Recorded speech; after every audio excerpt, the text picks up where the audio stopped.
মলাই মাছ দিয়ে ডাটা দিয়ে রান্না করব রসুন পেঁয়াজ দিয়ে। আর এখানে মশলা রেডি করে নিয়েছি, জিরে গুঁড়ো, ধনে গুঁড়ো, কাশ্মীরি লঙ্কার গুঁড়ো, হলুদ, লবণ, সরষের তেল। কড়াই গরম হয়ে গেছে, এখন সরষের তেল দিয়ে দিলাম।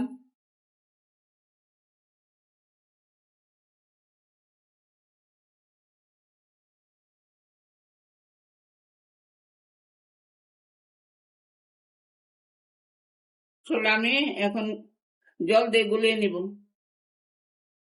এখন মশলা দিয়ে দিব।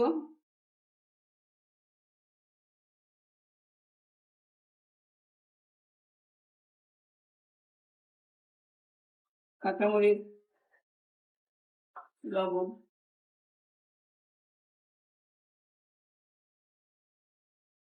কেটে ধুয়ে রাখা ডাটা দিয়ে দিব।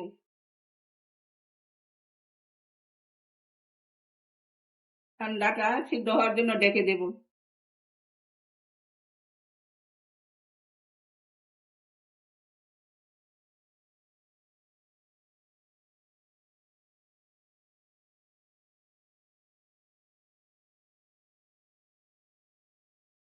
অনেকটা সিদ্ধ হয়ে গেছে। আর তাই আমি আলাদাভাবে বাজি নাই, এখন ডাটার উপরে এইভাবে দিয়ে মাছগুলো আমি কষিয়ে নিব। নিয়ে তারপর কিছু জল দিয়ে দিব। মানে আবার 2 মিনিটের জন্য ঢাকা দিয়ে দিব।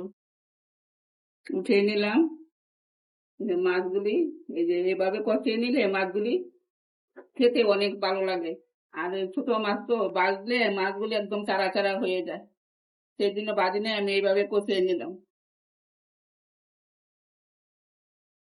এভাবে কষিয়ে নিলে মাছের কাঁচা গন্ধটাও চলে যায়, মাছগুলো খেতে অনেকটা ভালো লাগে। হয়ে গেছে। মাছগুলিও ভাঙে না, একদম আস্তে আস্তে থাকে এবং কাঁচা গন্ধটাও চলে যায়। অল্প জল দিয়ে দিব।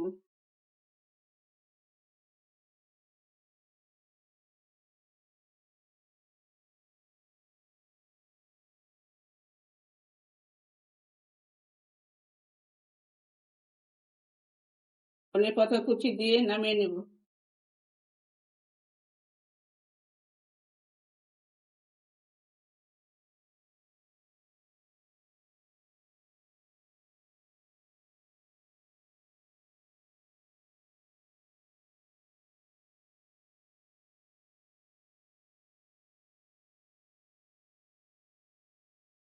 ডাটা দিয়ে মলাই মাছের চচ্চড়ি রান্না হয়ে গেল।